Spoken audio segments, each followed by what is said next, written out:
Lexus has come out with the brand new 2021 entry-level sedan, the IS. And in this video, I'm going to walk you through the spec and tech of the new car, and then of course I'm going to give you a design review. There is a lot to cover in this video, so let's jump in. The styling is familiar. It's more of an evolution than a revolution this time, which is fine because Lexus has found an identity in its design language. Now, if this design language is good or bad is of course up to you, and I'm going to give you my detailed thoughts on the subject later in this video. There are definitely a few things about this design that needs to be brought to your attention. But of course, before we talk about the design, let's have a look at the spec and tech of the 2021 Lexus IS. The powertrains are quite familiar. It's offered in rear and all-wheel drive with a turbo 4-cylinder and two V6s. The base IS 300 comes with a 2-liter turbocharged 4-cylinder and 241 horsepower. This is the same as the outgoing 2020 model. This engine gets an 8-speed automatic transmission. So despite the name being IS 300, the engine is actually a 2-liter, which can be a little bit confusing. The same IS 300 is also available with a 3.5-liter V6 with 260 horsepower and 236 pound-feet of torque, while the base 4-cylinder creates 258 pound-feet of torque. Same transmissions in the V6s as in the 4-cylinder. You get an 8-speed automatic in the rear-wheel drive version. However, if you choose the all-wheel drive, you get a 6-speed automatic. The top of the line IS is, of course, the IS 350F Sport that puts out 311 horsepower from the 3.5-liter V6 and 280 pound-feet of torque. The main goal here with this generation IS is to make it sportier. The first generation IS was supposed to be a proper sports sedan to take on the German rivals. However, it fell a bit short in independent road tests. The promise with the new generation here is that the handling, the ride and steering is now up to a proper sports sedan level, especially with the top IS 350F version. On the inside of the IS, you have a 10-way adjustable driver's seat and 8-way adjustable front passenger seat as standard. There's the 8-inch infotainment screen, which is now 3 inches closer to the driver than before and is now touch enabled. A larger 10.3-inch screen is available on models equipped with navigation or the upgraded 1800-watt 17-speaker Mark Levinson audio system. The optional package include Android Auto and Apple CarPlay, as well as Amazon Alexa integration. Personally, I like the interior a lot. It's more straight to the point than the exterior, less stylized with quality materials, and it looks kind of classy and cozy. But enough with the spec and tech, and let's talk about what really matters here, what makes me wake up in the morning excited to talk with you about. Let's talk about the design of the 2021 Lexus IS.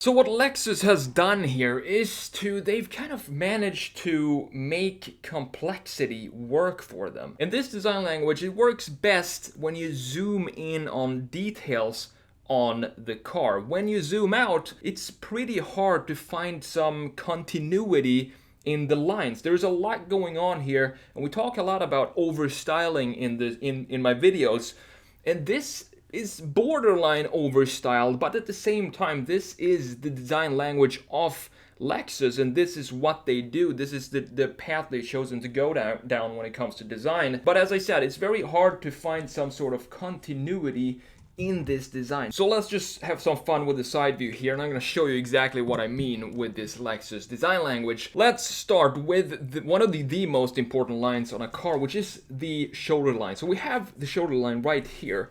And I have to start it in the middle because I can't find a starting point for it in the front here, if we follow it to the front, it doesn't really connect with anything. It connects with something in the front. It's probably the corner of this headlight right here, and then stretches back this way all the way here. But then look at this point right here.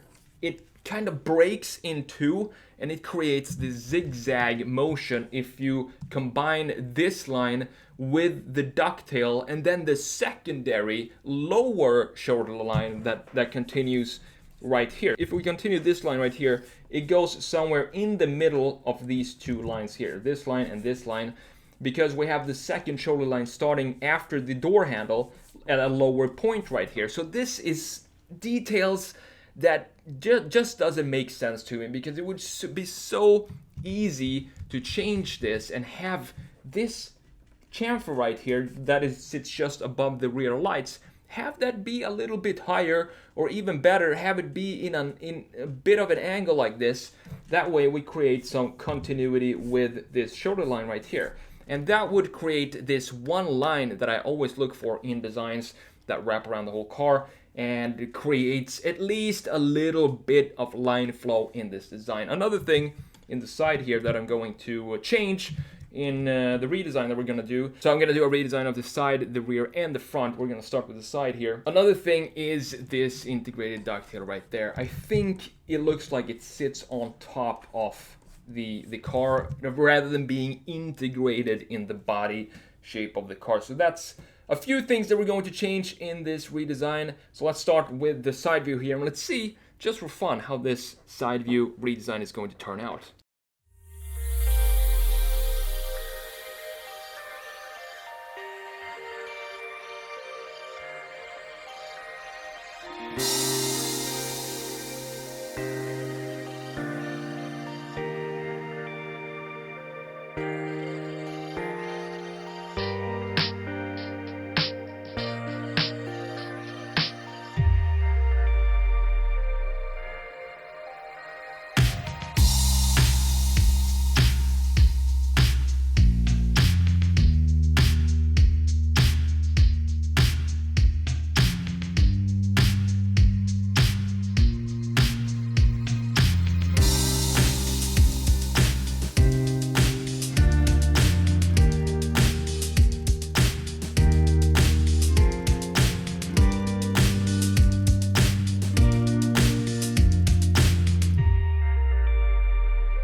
Alright, so let's move on to the front view of the new Lexus 2021 IS. And this, it looks pretty good. It looks pretty good. It looks decent. It looks like a Lexus for sure, because that has all to do with this grille here. And when we talking about grills, compare this to the new BMW 4 Series that got so much criticism for its grille size. And I understand why, because it's a kind of a different thing when you use the kidneys on the BMW, which is so attached to the BMW identity. So Lexus has more of, they can play around more because the grille isn't that big of a part of the brand identity. So I get why people get more upset when BMW makes a huge grille for the 4 Series.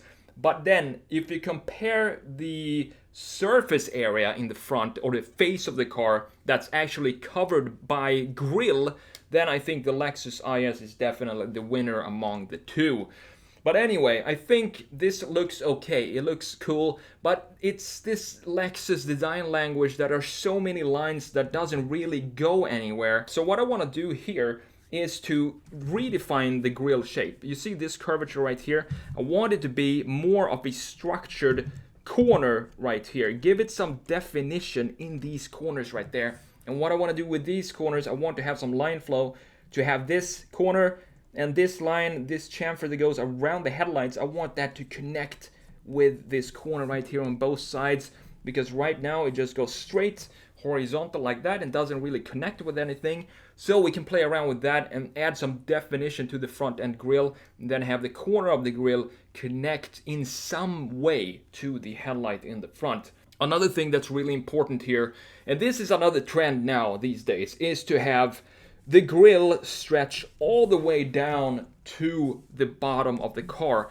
and we don't have any sort of body panel or color that stops the graphics, and I'm not a huge fan of that. So what I want to do, in addition to redefining the grille and the lines of the headlights, is to add some strip at the bottom of the car, at the bottom of the front, that holds up and stops the graphic design. Because right now we have so many elements that just goes down here and ends in various positions and ways. So what I want to do, I feel like we need some framing in the bottom of this car. It's a simple solution, but I think it's going to make a huge difference in the car and in the framing of the face. Simply add a bar or some sort of body color panel down here, spoiler or lip or whatever you want to call it, to stop the graphics and to mark a clear defining end point for the lower part of the face.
Last but definitely not least, I want to talk about the rear end here. This is probably the area or surface of the car that is the most interesting, because first of all, we have the shoulder line that I talked about in the side view that you can clearly see here. It dips down here, it goes somewhere and meets somewhere on the fender right here. And then we have a secondary shoulder line right here that sits on top of that and overlaps it somewhere in this point right here. But at the same time, if we just focus on this part right here, it looks like almost like a sheet of silk that's been stretched around the corner of the car and creating all these stretched and pulled in two different directions. So it's being pulled this way and it's being pulled this way too. And this creates this tension in these lines of the rear corner of the car, which I think looks pretty cool. So this design, it feels like Chris Bangle. This is the Chris Bangle butt right here that was prominent on the early 2000s 7 Series, and he got a lot of criticism for it. And it was revolutionary for the time, but it seems like more and more cars nowadays try to implement that. So it feels like Bangle was ahead of his time and he knew what he was talking about. But anyway, I want to try to make the ducktail here, when it's in this position with these lines, it looks like it sits almost on top of the trunk. It doesn't feel that integrated with the rest of the rear. So what I want to do is try to play around with that just for fun and see if we can integrate it better with the rear and have some more, same thing here as we have with the front, some more framing in the rear to make it look really sporty. And I love ducktails that are sculptured in the trunk, and this has that. I just want to have it be more of a framed design, especially in the top corners of the ducktail. Maybe have that go into the graphics of the rear lights somehow. The second thing I want to do is the same thing I did with the side view, which is of course create a solid, defined, sharp shoulder line, because I don't understand why they did this right here. Why they did this dip and break in the shoulder line like that. So now we have 3 different lines in this area right here, and it becomes a little bit messy. So we have this line right here, and then we have this line, the original shoulder line, and then we have, of course, the dip that's underneath that. So I want to clean that up. I know this is sort of what Lexus do. They do a lot of lines and they do a lot of styling to the point where it becomes overstyling, but somehow Lexus managed to make it work because I really like the design of this car. But anyway, let's have some fun with the rear view, and then I'm gonna come back and summarize my thoughts on the Lexus IS.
So my final thoughts here on the Lexus IS is that it is a unique, typical Lexus styling, which is always sharp, but is right there on the edge of over-styling. Somehow, Lexus make it work here, and this looks fresh, despite lacking proper line flow in the body of the car. I can't wait to see it out on the road and really spend some time checking out the lines.